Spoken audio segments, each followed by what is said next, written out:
नमस्ते मित्रांनो, सर्वांचे आजच्या नवीन स्टोरीमध्ये स्वागत आहे. तर आज एक रिअल म्हणजे घडलेली घटनाच आहे. आणि एक स्नेहा स्नेहा नावाची बाई होती की जिचे इंस्टाग्रामवर 2 मिलियन पेक्षा जास्त फॉलोअर्स होते. म्हणजे तिला एवढं म्हणजे वेड होतं ना, काही विचारायला नको. म्हणजे ते सोशल मीडियावर खूपच ऍक्टिव्ह असायची आणि तिला खूपच आवड होती.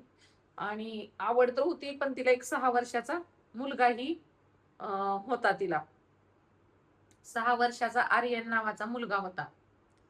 आणि हा पण तिच्या वेळेबरोबर खूप वेळा म्हणजे ह्याच्यामध्ये दिसायचा व्हिडिओमध्ये. म्हणजे ती अशी लोकांना फक्त दाखवायची की नाही का, मुलाची तिला खूप चिंता आहे, मुलगा तिच्याशी म्हणजे मुलाशिवाय ती तिचं जग अधुरं आहे वगैरे, अशा प्रकारे ती रील्स बनवायची. आणि मुलाला पण खूप वेळा दाखवायची की आणि लोक मग खूप कमेंट करायचे, so cute, best mom, son, mom and son. पण कॅमेरा बंद झाला की स्नेहाचं रूप वेगळं असायचं. ती काही मुलाकडे लक्ष द्यायची नाही व्यवस्थित. मग त्या दिवशी रविवार होता असाच. आणि स्नेहा बेडरूमवर मेकअप करून तयार झाली होती. तिला मदर्स डे होता आणि त्याच्यासाठी तिला रील बनवायची होती. तिचं थीम होतं आईचं प्रेम जगातील एक सर्वात सुरक्षित जागा. आणि बाजूच्या हॉलमध्येच आर्यन खेळत होता आणि तो एकटाच होता, कारण त्याचे बाबा बिझनेस ट्रिपवर गेले होते. आर्यन धावत बेडरूम मध्ये आला आणि त्याच्या हातात एक खेळणं होतं आणि तो आईला म्हणाला, मम्मा बघ ना, हे तुटलं, मला भीती वाटते. आणि सोफ्याखाली गेले. आणि स्नेहा आहे ना, ती रिंग लाईट सेट करत असती आणि ती चिडते त्याच्यावर. आणि त्याला म्हणते, तुला कितीदा सांगितलंय शूट करताना मध्ये मध्ये येत जाऊ नको, जा बाहेर, 10 मिनिटात येते, असं म्हणते. कारण तिला व्हिडिओ करायचं वेड असतं. त्याच्यामुळे ती मुलाचं ऐकून पण घेत नाही. तिला मुलगा पण अडचण होतो, त्याला ती हाकलून देते. आणि म्हणते त्याला, माझा मूड खराब करू नको. मुलाला म्हणते गेट आउट, हाकलून देते त्याला. ती काय करते मग रागाने, त्याला हॉलमध्ये ढकलते आणि तिचा दरवाजा आतून लॉक करून घेते की तो आर्यन आतमध्ये आला नाही पाहिजे, तिचा मुलगा. आणि व्हिडिओमध्ये त्याचा आवाज वगैरे नाही आला पाहिजे, तिला रडलेला आवाज वगैरे नको होता मुलाचा.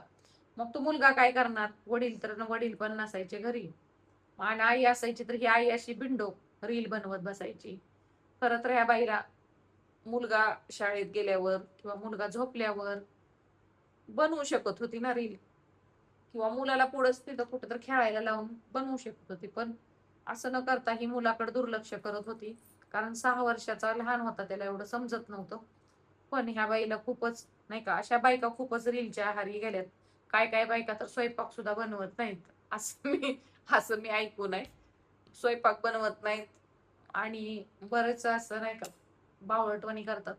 तर माझं तसं काही नसतं, मी सर्व कामे वगैरे करून जेव्हा मला सवड मिळते तेव्हाच मी बनवते. एवढं पण असं सोशल मीडियाच्या आधी जायचं नाही. आपली फॅमिली, कुटुंब महत्वाचं आहे आपल्यासाठी, मुलं. कारण ही सोशल मीडिया हे आहे फक्त ह्यातली लोक उद्या काय झाल्यावर कोण येणार आहे का आपल्यासाठी मदतीसाठी? कोणी येत नाही. हे फक्त म्हणजे लोक वगैरे यांच्यासाठी आपण टाइमपास असतो. ओके. तर त्या दृष्टिकोनातनच आपण पण, आपल्याला जेव्हा टाइम पास करायचा वेळ, सवड मिळते, त्यावेळेसच आपण असे व्हिडिओ बनवायचे आहेत. तर ह्या बाईमुळं काय झालं ते बघा पुढे कथेमध्ये. खरी घटना घडलेली आहे. आणि मग तिनं रेकॉर्डिंग चालू करते तिचं, ते रिंग लाईट सेट करते, सगळं सेट करून तिनं चालू करते. आणि बॅकग्राऊंडला इमोशनल गाणं लावते. की नाही का, तुझसे नाराज नहीं जिंदगी, गाणं आहे बघा ते, तुझसे नाराज नहीं जिंदगी, हैरान हूं मैं, असं गाणं आहे ते आईचं आणि मुलासाठी. तर अशी हालचाल करत करत असती आणि डोळ्यात असं खोटं खोटं रडत असते, तिला काही वाटत नसतं. मग आणि त्यात कॅप्शन मध्ये लिहिते, मी माझ्या मुलासाठी काहीही करू शकते, तोच माझा श्वास आहे. आणि प्रत्यक्षात असं दाखवण्यासाठी लोकांना लिहिते, पण प्रत्यक्षात तिनं बघितलं ना तुम्ही, मुलाला हाकललेलं असतं. आणि 10-15 मिनिटं ती रील बनवण्यातच व्यस्त असते. त्यात तिचे 5-6 वेळा चुका होतात. रिटॅक घेत जाते तिनं 5-6 वेळास. आणि नाही का असं होतं म्हणजे की रील परफेक्ट तिला एकदम मिलियन मध्ये फॉलोअर्स असतात आणि परफेक्ट रील बनवायची सवय लागलेली असते तिला. आणि मग असं 5-6 रिटेक होते आणि हॉलमध्ये काय चाललंय हे तिला माहीतच नसतं. इकडे हॉलमध्ये काय होतं, आर्यन खेळत खेळत खेळत तिच्या घरात एक स्टोअर रूम असते. कारण तो एकटा एकटा बोर झालेला असतो, मग तो खेळत खेळत स्टोअर रूम मध्ये जातो आणि तिथे एक जुनी लाकडी पेटी असते ती, आणि ती पण त्या स्नेहाने जाणून ठेवलेली असती की कारण तिला काहीतरी ते रील्स वगैरे बनवण्यासाठी ती तशी पेटी पाहिजे असती. आणि त्याला वाटतं आता आपण लपाछपी खेळावी आणि यात जाऊन तो त्याला वाटतं त्यात जाऊन लपावं आपण आणि आपल्या आईला आपण हे करायचं नाही का, आपल्या आईला एक सरप्राईज द्यायचं.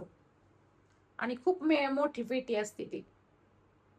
आणि त्या मुलाला वाटतं आता आपल्या आईला आपण नाही का धप्पा द्यावा. त्याला वाटतं लपाछपी खेळावी आणि आईला एक सरप्राईज द्यावं, म्हणून त्या स्नेहाने जी पेटी आणलेली असते नाही का, खूप जुनी पुराणी पेटी असते, आणि तो त्याच्या आतमध्ये बसतो आणि त्याचा चुकून हात काय होतं, झाकणाला लागतो वरच्या.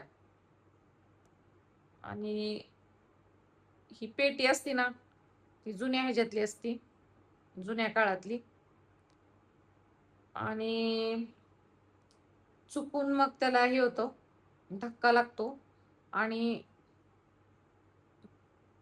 त्याला काय होतं,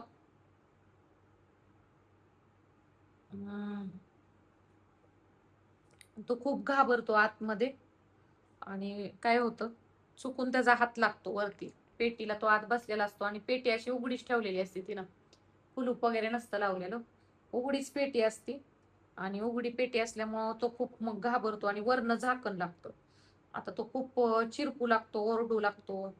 पण हिनं, आता तुम्हाला माहिती आहे ही शूटिंग करते आणि हिनं एअरपोर्ट्स लावलेले असतात, आणि एअरपोर्ट्स लावलेले असतात कानाला, त्याच्यामुळे तो खूप ओरडतो, मम्मा मम्मा मला वाचव, आई मला वाचव, मी लॉक झालोय पेटीमध्ये, मला श्वास घेता येत नाही आई. असा खूप ओरडतो, आईला हाका मारतो कारण दुसरं कोणच नसतं घरात. तो आईला हाक मारत असतो, गुद मारून गेलेला असतो. आणि तो वरती पेटीला लॉक बसतं आणि तशा टाईप लॉक असतं की ते परत आतल्या माणसाला उघडता येत नाही, बरोबर लॉक बसतं ते. आणि तो खूप विनवण्या करतो, हे करतो, आई आई वरडतो, नखे वरबडतो, असं त्याचे सगळे नाही का नखे वगैरे वरबडलेले असतात पेटीला, वर असे वरबडतो. आणि खूप असं करत करत त्याचा श्वास थांबू लागतो. पण ही बाई काय हिच्या नादातच रील बनवण्याच्यात. आणि असं त्या मुलाचं ओरडून ओरडून तो होतो नाही का, त्याचा जीव जातो तिथंच. कारण किती वेळ मुलगा जास्त हे करणार, जास्त वेळ किती हे करणार, मुलगा नाही जास्त वेळ थांबवू शकला. आणि आणि इकडं इकडं या बाईचं चालू होतं व्हिडिओ एडिटिंग करणे. तो तिनं मग तिच्या इंस्टाग्रामवर अकाउंटवर पोस्ट केला आणि पोस्ट केल्यानंतर मग हिला मस्त कमेंट्स वगैरे लाईक्स येऊ लागल्या, मस्त येऊ लागल्या, वाव काय आई आहे, काय मस्त आई आणि मुलाची जोडी आहे. मुलासाठी म्हणजे तिनं असं लिहिलं ना कॅप्शन वगैरे, किती तुझ्यासारखी आई जगात असूच शकणार नाही वगैरे असून. आणि हा बिचारा इकडं इथं तर चाललो आकांताने ओरडत असतो मुलगा, आणि तो त्यातच त्याचा गुदमरून मृत्यू होतो. हिला काहीच माहित नसतं अजून पण. मग हिचं सगळे व्हिडिओ वगैरे करून होतात आणि हिला म्हणते आता बघू आर्यन कुठे आहे म्हणते. आणि मग तिला म्हणजे नाही का ती खुश होती की कारण सगळ्यांनी छान कमेंट्स आलेले असतात तिच्या, लगेच व्हिडिओला मिलियन मध्ये व्ह्यूज आलेले, म्हणजे मिलियन मध्ये नाही पण लाखो मध्ये व्ह्यूज आलेले असतात. मग ती खुश होती स्नेहा. आणि मग हॉलमध्ये येते तर सगळीकडे शांतता, मुलगा कुठंच दिसत नाही तिला, तिला वाटतं कुठं झोपलाय का, बघते इकडं तिकडं सोप्या खाली वगैरे, पण कुठंच दिसत नाही. मग खाली वॉचमन असतो सोसायटीचा, त्याला पण फोन करून विचारते माझा मुलगा घराच्या बाहेर पडताना दिसला का, तो तर म्हणतो नाही. आणि मग मुलगा सापडतच नाही. मग तिची अवस्था एकदम वेड्यासारखी होती, रडत रडत मग खूप रडती रडती घाबरती, म्हणते अरे बापरे मुलगा कुठे गेला आता. म्हणजे असती तिला काळजी, पण असं रीलचं एक वेड लागलेलं असतं ना, एक नशा लागलेली असते त्याच्यामुळे तिला काहीच समजत नाही. मग असंच हुडकत हुडकत तिच्या घरातच एक पेटी असती, कारण तिला माहित असतं तिच्या मुलाला एक सवय असते लपाछपी वगैरे खेळायची. आणि मग ती पेटी उघडून बघती. तिचा शक येते पेटी बिटी तर लपला नाही ना. आणि बघते तर काय, मग आर्यन त्यातच होता. मग ती मोठ्याने किंचाळती, आर्यन आर्यन म्हणून खूप मोठ्याने किंचाळती. त्याचं सगळं शरीर निळं पडलेलं असतं, डोळे उघडे असतात त्याचे, आणि चेहऱ्यावर एक म्हणजे नाही का घाबरलेला असतो मुलगा, घाम वगैरे आलेला असतो, काळा निळा पडलेला असतो. आणि मग ती त्याला हलवती त्याची आई. आणि मम्मा मम्मा आली, मम्मा आली, आई आली, बघणारे बाळा माझ्याकडे बघ ना, अशी म्हणती. आणि त्याला हॉस्पिटलला अजून माहितच नसतं तो म्हणजे गेलेला आहे, मग तो हॉस्पिटलमध्ये घेऊन जाते. पण डॉक्टर पण म्हणतात, I am sorry, he is gone. तो आता गेलेला आहे. मृत्यू होऊन किमान 20 मिनिटं झालेली आहेत. बघा ह्या बाईनं जर 20 मिनिटासाठी तो किती ओरडत असतो, पण हिनं लक्ष देत नाही. 20 मिनिटामुळं त्या मुलाचा जीव जातो. मग पोलीस येतात, त्यांना अपघाती मृत्यूची नोंद करतात. खूप ही बाई रडती स्नेहा. आणि कारण तिचं आयुष्य संपलेलं असतं. आता काय रील बनवणार, पुन्हा बनवणार आता रील बनवून कसं आहे, मुलगा गेला, आता रील बनवून बनवून काय करणार आता, ही किती मेंटल बाई आहे बघा. आणि मग पोलीस वगैरे येतात, तिचा मोबाईल जप्त करतात. आणि मोबाईल जप्त केल्यानंतर तिच्या मोबाईलमध्ये नाही का बघतात की नाही का ती कुठला म्हणजे व्हिडिओ एडिट करत असते त्यावेळेस. त्यावेळेस मग ते ते तिचा तिचा व्हॅल्यूम कमी करतात. आणि त्यातच हेडफोन लावतो आणि व्हिडिओ प्ले केला तर व्हिडिओ व्हिडिओमध्ये स्नेहा हसत असती आणि रडल्याचं नाटक करत होते. पण व्हिडिओच्या बॅकग्राऊंडला जी तिने व्हिडिओ बनवत होती त्यात अतिशय बारीक मध्ये स्पष्ट आवाज रेकॉर्ड झाला होता. धड धड धड पेटीवर मारलेल्याचा आवाज येत होता, एक लहान मुलाचा गुदमरलेल्याचा शीन आवाज, मम्मा मम्मा वाचव वाचव, असा आवाज सुद्धा रेकॉर्ड झालेला असतो तिच्या ह्याच्यात. पण तिचं लक्ष नसतं, एवढी ती मग्न झालेली असते रील बनवण्यात आणि ते व्हिडिओ बनवण्यात. ती फक्त ऍक्टिंग करत असते, पण खरंच तिच्यासाठी खरंच तसं होतं. माझ्या मुलासाठी ती म्हणते मी जीव देऊ शकते, हे करते. आणि तिचा मुलगा खरं बॅकग्राऊंडला तिचाच मुलाचा खराच जीव जात होता. पण ह्याचा आवाज तिला येत नाही.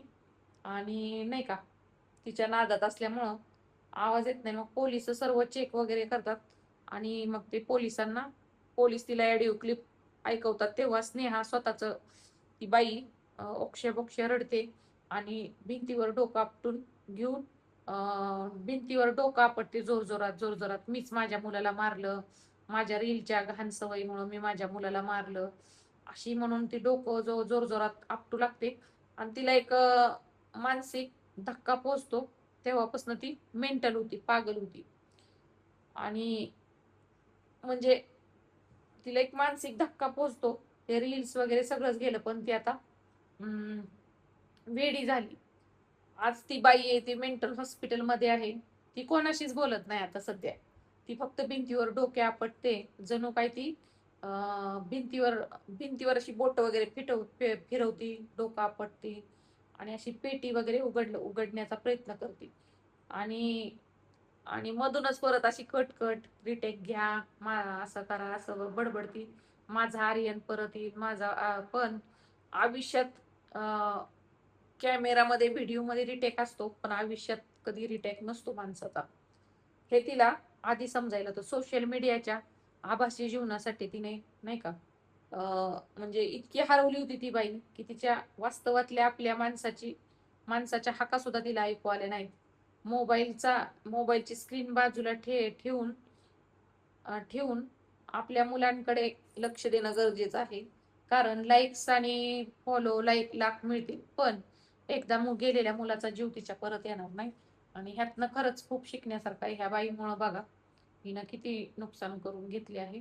स्टोरी आवडल्यास लाईक करा, सत्य स्टोरी.